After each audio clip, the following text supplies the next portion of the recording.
Bismillahirrahmanirrahim. Assalamualaikum warahmatullahi wabarakatuh. Semangat pagi semuanya. Mudah-mudahan semua berada dalam keadaan sehat walafiat ya. Jumpa lagi dengan saya, Anu Cahyana, dalam mata kuliah Ekonomi dan Bisnis Syariah. Kali ini kita akan membahas tentang sistem ekonomi Islam ya, terkait dengan asas dan juga kaidah umumnya. Sebelumnya, kemarin saudara sudah belajar tentang sistem ekonomi kapitalis dan juga sistem ekonomi sosialis, dan juga bagaimana kritik Islam terhadap kedua sistem tersebut. Nah, sekarang kita belajar terkait dengan sistem ekonomi Islam itu sendiri ya.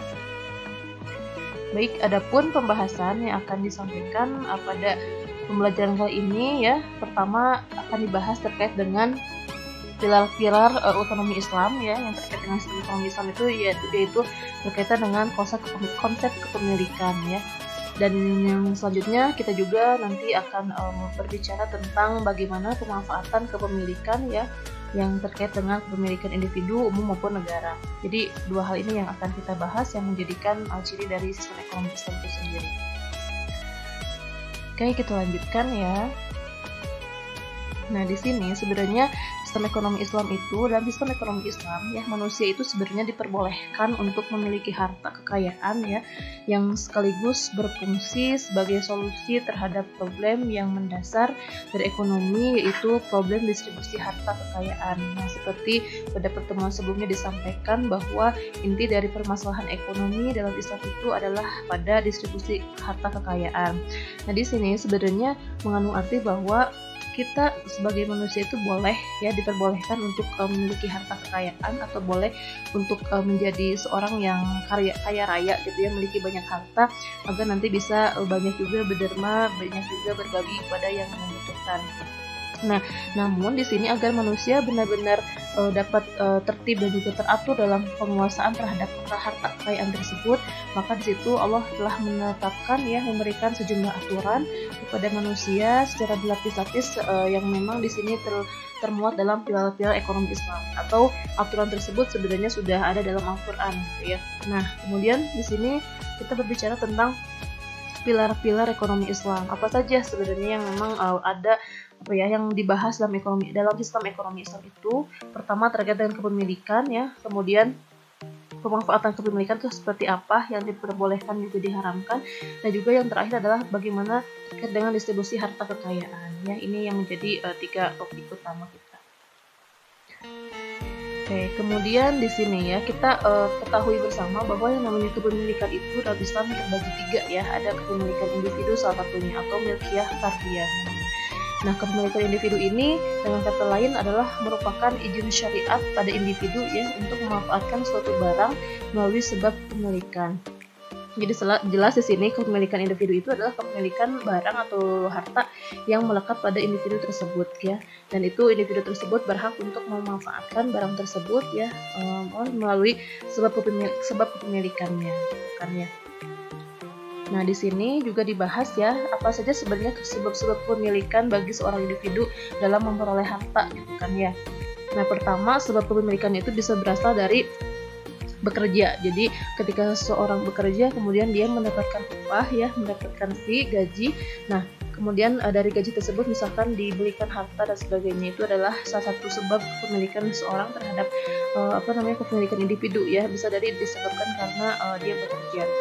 Kemudian yang kedua adalah karena waris gitu. Jadi seorang misalkan yang diberi harta warisan ya, ahli waris tersebut mendapatkan sejumlah harta, sejumlah barang gitu ya, sehingga di situ sebab kepemilikan yang melekat pada orang tersebut adalah dikarenakan ya, barang tersebut adalah merupakan barang yang diberikan dari ahli warisnya. Yang kemudian juga ada juga sebab kepemilikan itu berdasarkan atau berasal dari kebutuhan harta untuk menyambung hidup. Ini terkait dengan orang-orang yang memiliki keterbatasan ya, atau misalnya orang yang sedang diuji sakit, orang yang memiliki keterbatasan gitu, sehingga dia memiliki memerlukan ya harta atau sejumlah barang itu untuk menyambung hidupnya. Nah, untuk hal ini ya, ketika ada orang sakit atau ada orang yang memang memiliki keterbatasan fisik dan sebagainya, itu sebenarnya ahli waris yang menanggungnya. Tapi ketika ahli warisnya tidak mampu, tidak ada, maka di situ negara lah yang harus menjadi penanggungnya. Nah, kemudian juga sebab-sebab kepemilikan yang lain selain bekerja, warisnya juga kebutuhan harta untuk menyambung hidup, ada juga terkait dengan pemberian harta negara kepada rakyat. Jadi si barang tersebut dimiliki oleh seseorang karena harta atau karena negara memberikan tersebut kepada rakyatnya gitu ya. Seperti misalkan ada suatu lahan pertanian gitu ya, itu negara memfasilitasinya untuk digunakan oleh masyarakat untuk bercocok tanam. Itu adalah termasuk ke sebab-sebab kepemilikan individu, diantaranya pemberian harta negara kepada rakyat. Nah, selanjutnya juga ada juga yang sebab-sebab kepemilikan harta itu adalah dikarenakan harta yang diperoleh itu tanpa kompensasi tenaga dan harta ya. Jadi seperti ini sekarang musim Covid, banyak juga masyarakat yang diberikan bantuan oleh pemerintah, itu berupa sembako atau berupa bantuan tunai gitu ya. Itu merupakan harta yang diperoleh oleh individu tapi memang berasal dari kompensasi yang diperoleh tanpa kompensasi tenaga gitu ya, yang diberikan oleh penguasa atau suatu negara ya. Itu diantara sebab-sebab kepemilikan individu ya. Bisa jadi berasal dari pekerja, kemudian juga waris, kemudian juga kebutuhan harta untuk menyambung hidup, kemudian pemberian harta negara kepada rakyat, dan juga harta yang diperoleh tanpa kompensasi tenaga dan harta. Nah ini kalau ini bisa bekerja ya, ini nggak usah, mungkin ini skip aja ya. Ini penjelasan dari yang tadi. Nah kemudian sekarang kita berbicara tentang bagaimana untuk kepemilikan umum gitu ya, apa saja. Nah kepemilikan umum di sini adalah sebenarnya sebagai izin syariat kepada masyarakat untuk bersama-sama memanfaatkan suatu benda kan. Nah di sini adapun jenis kepemilikan umum itu pertama terkait dengan barang kebutuhan umum ya. Misalkan seperti sumber daya air, kemudian juga sumber daya hutan ya, padang rumput, sumber daya energi yang terdiri dari minyak bumi, gas, batu bara, dan uranium. Itu termasuk barang kebutuhan umum yang memang merupakan yang merupakan milik masyarakat dan juga digunakan untuk kepentingan masyarakat juga. Nah kemudian juga ada barang tambang besar seperti misalkan tambang emas, perak, tembaga ya, nikel, boksit, kemudian juga biji besi, timah, dan kuarsa. Ini terkait dengan barang tambang ya. Nah selain dua hal tadi, ada juga sumber daya alam yang sifat pembentukannya itu menghalangi untuk dimiliki individu, seperti misalnya jalan ya, jembatan itu kan bukan milik perorangan ya, jembatan, jalan, sungai, danau, gunung juga itu adalah milik umum juga gitu, milik masyarakat, sehingga di situ tidak boleh ada sesuatu orang yang mengakui kepemilikan akan barang ini ya, akan jembatan, jalan, dan gunung tersebut, tapi memang di sini adalah milik milik masyarakat umum gitu, sehingga di situ digunakannya juga untuk kepentingan umum. Ya, ini diantara hal yang terkait dengan kepemilikan umum. Nah, sekarang terkait dengan milkiyah daulah atau kepemilikan negara ya. Nah, kepemilikan negara ini merupakan setiap harta yang hak pemanfaatannya berada di tangan khalifah gitu. Jadi kalau misalnya di sini dalam kepemilikan negara itu kita individu tidak berhak ya untuk maksudnya mengatur, tapi di sini adalah kepala negara atau pemimpin yang berhak untuk mengatur baik dari segi perolehannya maupun dari segi pemanfaatannya. Di sini ada macam-macam sebenarnya, ada jizyah gitu ya. Kemudian kalau jizyah itu adalah hak yang diberikan Allah kepada kaum muslimin dari orang-orang kafir karena ada ketundukan pada pemerintahan Islam. Ini zaman dulu sebelum zaman para rasul ya, masih zaman Khulafaur Rasyidin gitu ya, jizyah. Kemudian juga terkait dengan ghanimah. Nah, ini kan ketika ada harta rampasan perang itu tidak boleh juga dipergunakan semuanya oleh individu, tapi juga itu harus menjadi kepemilikan negara yang nanti pemanfaatannya juga tergantung dari kepemilikan negara tersebut. Kemudian juga fa'i. Nah ini ya, fa'i itu adalah hak yang diberikan Allah kepada kaum muslimin dari kaum kufar tanpa melalui peperangan. Ini fa'i ini sebenarnya hampir sama dengan jizyah, cuman kalau fa'i ini sebenarnya kaum kufarnya tanpa melalui peperangan gitu ya. Seperti mungkin kalau dengan pajak beda juga sih sebenarnya, cuman ini istilah-istilah yang merupakan sumber pemilikan negara gitu kan ya, seperti itu. Kemudian ada kharaj. Nah kalau kharaj itu semacam pajak tanah lah mungkin ya kalau di kita. Kharaj itu adalah hak yang dikenakan atas tanah yang dirampas dari tangan kaum kufar ya, baik melalui peperangan maupun damai. Ini kharaj. Kemudian usyur itu di sini tanah Jazirah Arab dan negeri-negeri yang penduduknya memeluk Islam tanpa peperangan. Jadi ini hampir sama ya dengan Kharas gitu ya. Jadi ini sebenarnya sumber-sumber dari yang merupakan kepemilikan negara. Kemudian juga humus atau rikas ya, harta temuan. Jadi bagi harta yang wajib dikeluarkan sebagai zakat, bagian harta yang wajib dikeluarkan sebagai zakat sebesar 1/5 dari harta yang ditemukan. Jadi ketika kita menemukan sesuatu ya, misalnya barang tambang atau apalah, misalnya harta benda, emas dan sebagainya. Nah itu maksudnya kan ke rikas itu harta temuan, itu memang harusnya dikeluarkan zakatnya juga gitu. Dan itu yang dikeluarkan zakat itu namanya humus ya, itu bagian 1/5-nya, sehingga itu menjadi bagian dari kepemilikan negara. Nah, sekarang bagaimana sih cara pemanfaatan dari kepemilikan tersebut ya? Misalkan bagaimana nih cara pemanfaatannya ya?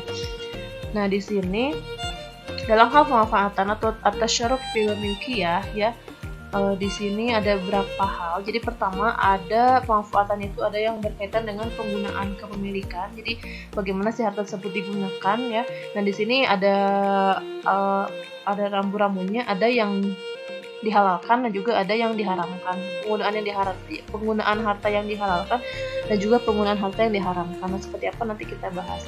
Kemudian juga yang kedua ada pengembangan kepemilikan. Jadi dari harta yang dimiliki tersebut itu juga boleh dikembangkan, tidak hanya digunakan tapi juga dikembangkan. Nah, dalam pengembangan tersebut juga sama ya, ada aturannya, ada yang dihalalkan atau diperbolehkan, ada juga yang diharamkan. Nanti seperti apa sih pengembangan harta yang dihalalkan, pengembangan harta atau kepemilikan diharamkan ya, kita bahas.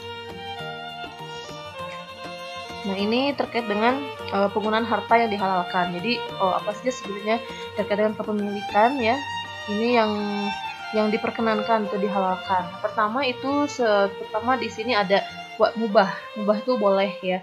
Jadi kalau mubah itu terkait dengan pembelanjaan harta oleh manusia ya untuk berbagai keperluan hidup yang diperbolehkan oleh Allah. Misalkan belanja, contohnya adalah belanja untuk kebutuhan hidup ya, seperti makanan dan pakaian, itu diperbolehkan gitu kan ya, seperti itu.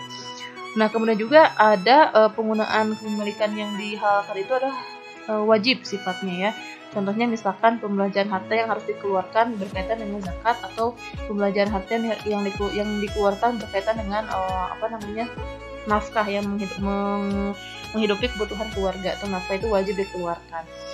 Nah, kemudian juga ada sunnah. Nah, sunnah ini seperti contohnya sedekah misalkan ya. Nah, pembelanjaan harta yang sangat dianjurkan untuk dikeluarkan itu adalah sedekah. Nah, kemudian juga yang makruh nih. Yang makruh itu diantaranya misalkan seperti kita bersikap boros ya dalam menggunakan harta. Nah, itu termasuk itu makruh atau tidak dianjurkan ya. Ini diantara penggunaan harta yang dihalalkan, yang diperkenankan. Maksudnya yang penggunaan harta yang dihalalkan gitu ya, jenis-jenis hukumnya seperti ini.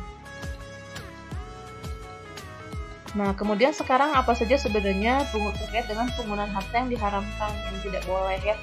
Nah, pertama, Islam melarang adanya israf dan tabzir. Jadi israf dan tabzir ini adalah perbuatan boros yang hukumnya haram, adalah membelanjakan hartanya untuk perkara yang diharamkan oleh Allah. Jadi kita misalkan punya uang untuk membeli misalnya dibelikan minuman keras, atau misalkan digunakan untuk menyuap ya. Nah, itu tidak boleh, itu termasuknya israf atau tabzir. Jadi perbuatan boros gitu ya. Dan sifatnya tuh hukumnya haram. Nah, kemudian juga selain israf dan tabzir itu ada juga taktir ya. Nah, taktir ini istilahnya tuh udah bakhil gitu ya. Bakhil itu adalah kikir. Nah, taktir atau bakhil ini adalah perbuatan kikir ya, karena tidak mau menafkahkan hartanya untuk keperluan yang hak gitu. Jadi misalnya tidak mau menafkahi keluarga, kemudian juga misalnya tidak mau membayar zakat, itu namanya adalah taktir atau bakhil ya. Itu yang tidak diperkenankan.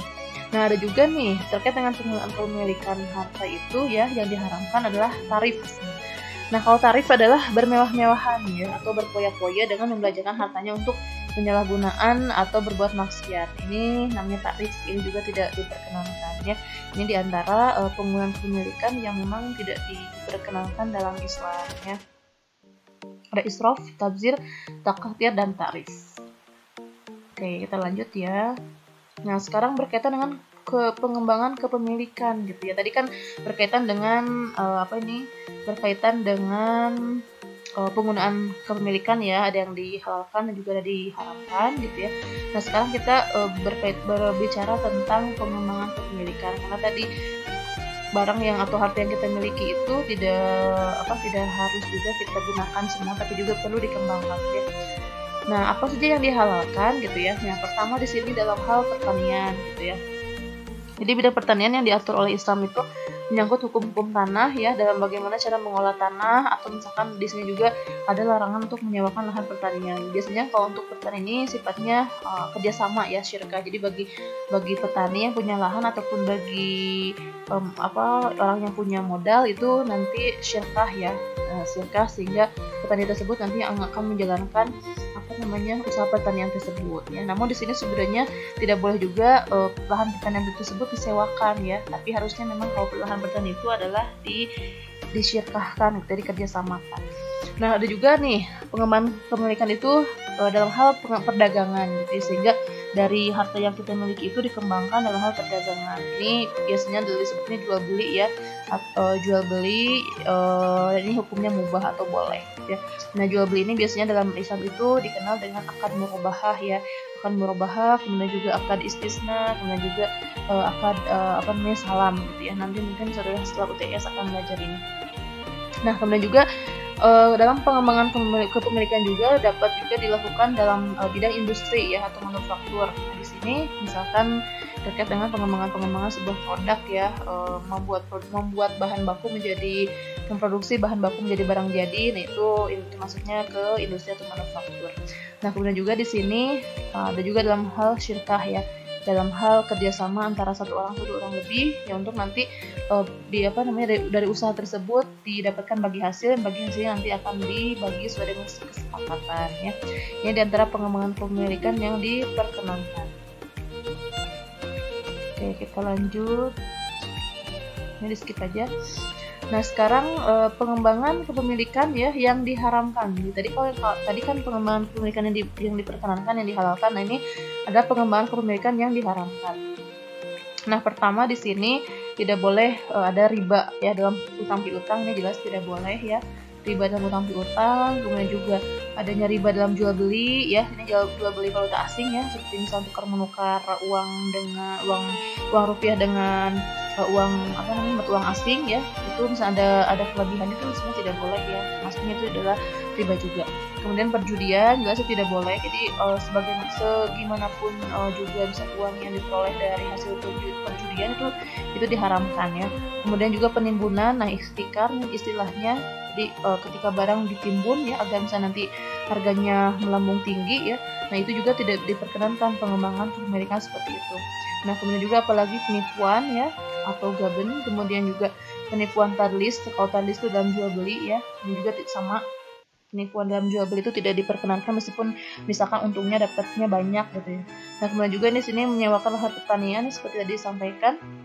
Kemudian juga pengembangan industri yang haram, memproduksi suatu barang yang haram, itu jelas juga tidak diperkenankan meskipun misalkan mendapatkan hasil atau keuntungan yang besar ya. Dan juga yang terakhir adalah terkait dengan pengembangan perseroan syirkah dengan model kapitalis. Nah, ini juga sama tidak diperkenankan. Jadi pengembangan perseroan itu memang pengembangan perseroan itu sebenarnya harusnya dengan akadnya ada akad syirkah ya, tidak boleh dengan akad model kapitalis yang seperti saat ini kita lakukan gitu ya. Nah, ini diantara pengembangan kepemilikan yang tidak diperkenankan.